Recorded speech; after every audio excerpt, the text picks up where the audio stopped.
depuis au moins 35 ans. Les pratiques, on a essayé souvent.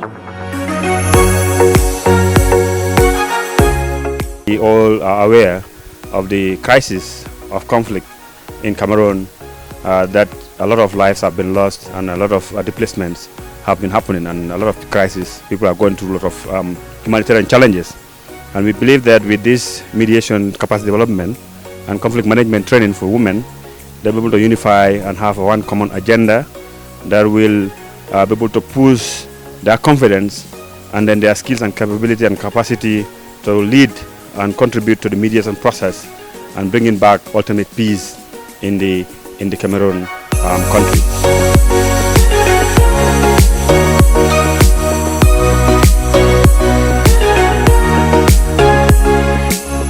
The aim of this program was to build the capacity of Cameroonian women. As you know, for the past over 36 months now, there's been an ongoing crisis that has not well transitioned to the global scale and the media, mainstream media as well. And we thought that women being at the forefront of peace, as women are known to be peace builder, why not bring some of the Cameroonian women leaders from all the regions, come in one room and build the capacity, discuss the way forward and how they will want to craft an agenda, a peace talk and a ceasefire agenda to try to be a part of the solution for this crisis. A big clap, another big clap. I consider myself a Pan-Africanist. I work to prevent violence and conflict when it's possible, and when it's not possible I work to prevent it from escalating. And I am a mediator. I mediate armed conflict. It's been a difficult road to walk as a mediator of armed conflict, especially because it's not a field that many women have worked in. So it has always been a very male-dominated field. And there are so many assumptions that since war is in many cases created and planned by men. But what I have established is that it's usually, fellow professionals who will probably feel that women cannot be able to be in that particular space. We cannot come here, we are talking about peace. Peace cannot come without us addressing the root causes of the problem. The other day, Mami Njang selling the market, she was raped. It pains me personally. Yes, and those are my community women. From your discussion, I've not heard anything about. Since, as we all know, we're interdependent when we live within a specific geographic location where our lives are bound to interact with each other as a result of maybe the kind of livelihood that we do, or as a result of being in the same space. And we know that when people are in the same space, conflict is inevitable. However, many times people don't appreciate the fact that you can resolve conflicts in a non-violent manner, especially when it's large-scale conflicts. You can opt to deal with those conflicts through dialogue or ultimately through mediation.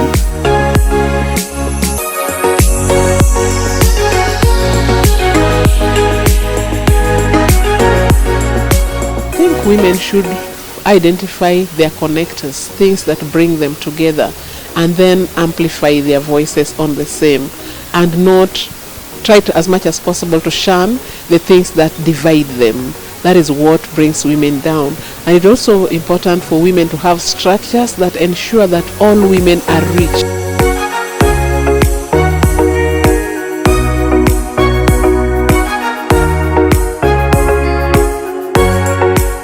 We use makeup as an entry point. It's not the main thing, but it's an entry point, because our idea is not to leave anyone behind when it comes to conversations that have to do with civic power and engaging as active citizens.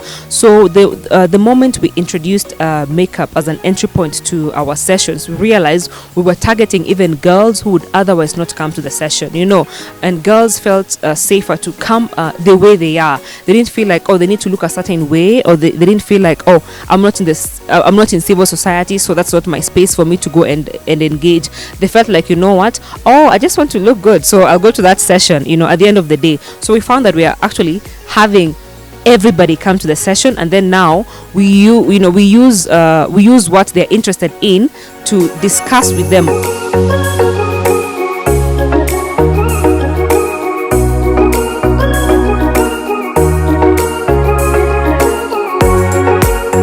We learned so many things on mediation and negotiation, and we hope that what we brought from Nairobi will go a long way to broker the peace that we seek in Cameroon.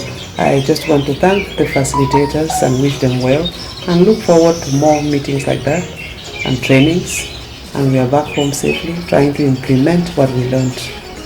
How can she stand up and accuse the government of corruption? All this while we have been fighting, what has government done? Sit down and say what government has done. Government has not done anything. I want to say here that the situation in Cameroon now is at the early stage of the genocide in Rwanda. Say the 1990s, where Rwanda was preparing to get into genocide, nobody actually expected that Rwanda would get to this level. So what I think Cameroon is actually good, what the situation of Cameroon can only be compared to Rwanda in the early 90s before the genocide in 1994. So it is important for all Cameroonians to read this work, understand what happened in Rwanda from the 90s, the various stages that happened before the genocide happened in 1994. Came here to learn about mediation. Yes, it is peace education also, but we learn about negotiation. We learn about how to work together to bring peace in our own country. There's 5 days has been actually really productive, engaging this with a lot of experts and the expertise that were brought in from all walks of life. Here, the different challenges and the different opportunities that are there that women can collaborate in their efforts to bring back peace in Cameroon. Women are shaking the whole world.